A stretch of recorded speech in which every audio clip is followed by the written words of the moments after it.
کہ اب رات کا وقت ہے، چراغ ہمارے پاس نہیں ہے، اب ہم گھر چلتے، آج گھر رہنے، اگلی رات وال دوبارہ ہوگا۔ ٹھیک ہے، بادشاہ گھر جا کے اپنے محل میں سو گیا۔ بادشاہ سو گیا مگر اس کے مقدر جاگ اٹھے۔ بادشاہ سو گیا، اس کے مقدر جاگ اٹھے۔ خواب کے اندر آقا علیہ الصلوۃ والتسلیم تشریف لے کے آئے، مسکرا رہے ہیں، اور سنیے آقا علیہ السلام نے کیسے سلطان محمود کے وہ تینوں شک دور فرمائے۔ ایک ہی جملے کے اندر میرے آقا علیہ السلام نے کہا، اے سبقت دین کے بیٹے، پہلا شک دور ہو گیا، فرمایا اے سبقت دین کے بیٹے، آج تو نے میرے ایک وارث کی مدد کی ہے، آج تو نے میرے ایک وارث کی مدد کی ہے، کل قیامت کے دن میں محمد تیری سفارش فرماؤں گا۔ تریہ شک دور تھی، یہ تو سب تو دین دا پتر بھی ہیں، قیامت بھی قائم تھی سی، اے علماء ساڑے وارث بھی ہیں، تے اے بھی فرما دی تو نے بھی تے طالب علم دے نال محبت کی دیئے، یہ محبت دا عجر ہے کہ قیامت علیہ دی میں محمد خود تیری سفارش فرمائے سے۔ تو یاد رکھو، ان بادشاہ نے مدد کی تھی ان طالب علم نے، لیکن طالب علم سمجھ کے نہیں، نبیان دا وارث سمجھ کے نہیں، صرف ضرورت مند سمجھ کے،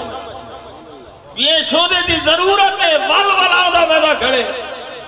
تنگ تھی دا پہ کو ترس آگے، ضرورت مند سمجھ کے جیڑا طالب علم نال پیار کرے، اللہ کو اتنا اجر عطا فرماوے، کہ جیڑا نبیان دا وارث سمجھ کے علم والے نال پیار کرے سی، اللہ انہیں کو کتنا اجر عطا فرمائے سی۔ حضرت سیدنا ابن القیس رضی اللہ تعالی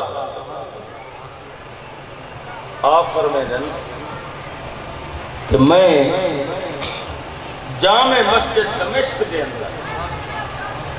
صحابی رسول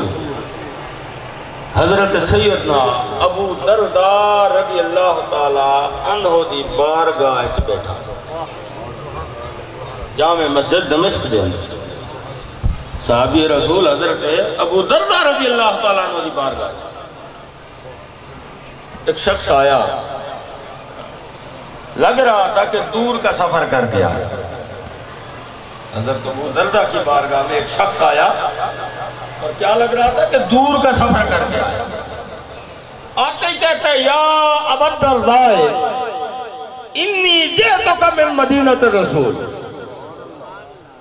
اے ابو درداء آپ کو پتہ ہونا چاہیے کہ میں رسول اللہ صلی اللہ علیہ وسلم کے شہر مدینے سے آ رہا ہوں، میں شہر مدینہ سے آ رہا ہوں،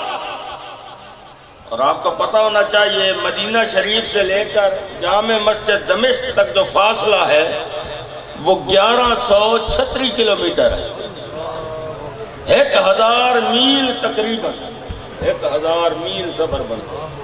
مدینہ شریف تو گھن کے جامع مسجد دمشق، اور وہ اتنا سفر کر کے وہاں پہنچا۔ حضرت ابو درداء رضی اللہ تعالی حیران ہو گئے، فرمانے لگے خیر تو ہے، اتنا سفر کر کے میرے پاس کام کیا ہے؟ اس نے کہا جی مجھے پتا چلا ہے کہ تم رسول اللہ صلی اللہ علیہ وسلم کے صحابی ہو، اور رسول اللہ صلی اللہ علیہ وسلم کی بارگاہ میں بیٹھ کر آپ نے رسول اللہ کی باتیں سنی۔ اب وہ شخص کہتا ہے اے ابو درداء رسول اللہ صلی اللہ علیہ وسلم سے جو باتیں تم نے سنی ہے نا، ان باتوں سے ایک بات مجھے سنا دو، میرے آنے کا مقصد پورا ہو جائے گا۔ رسول اللہ صلی اللہ علیہ وسلم کی احادیث میں سے کوئی ایک چھوٹی سی حدیث سنا دو، میرے آنے کا مقصد پورا ہو جائے گا۔ آپ نے فرمایا تو صرف حدیث رسول کے لیے آیا ہے؟ اس نے کہا ہاں جی، میں صرف رسول اللہ صلی اللہ علیہ وسلم کا ایک فرمان سننے کے لیے آیا۔ فرمایا سنو میرے آقا علیہ السلام کا فرمان۔ حضرت ابو دردہ فرماتے ہیں کہ آقا علیہ السلام نے فرمایا من سلک طریقا یطلب فیہ علما سلک اللہ بہ طریقا من طرق الجنہ۔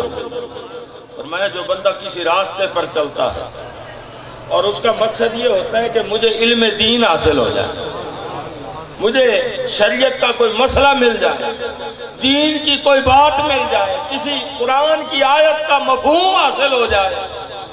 کسی حدیث کی تشریح مل جائے، فرمایا اس نیت سے جو بندہ گھر سے نکلتا ہے تو فرمایا وہ یوں سمجھے کہ وہ دنیا کے راستوں پر نہیں، وہ جنت کے باغوں میں ٹہل رہا ہے۔ وہ دنیا کے راستوں پہ نہیں چل رہا، وہ یہ سمجھے کہ وہ اس وقت دنیا کی جنت کے باغوں میں ٹہل رہا ہے۔ اور فرمایا وَإِنَّ الْمَلَائِكَةَ لَتَضَعُ أَجْنِحَتَهَا تَحْتَ قَدَمَيْهِ۔ فرمایا جب وہ گھر سے نکلتا ہے علم کی طلب لے کر، علم کی تڑپ لے کر،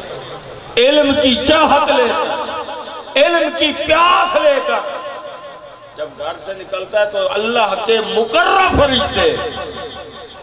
اپنے پروں کو اس کے پیروں تلے بچھا دیا کرتے ہیں۔ فرمایا اللہ کے مقرر فرشتے کیا کریں گے؟ اپنے پاروں دے پیروں تلے بچھا دیں گے۔ نعرہ تکبیر،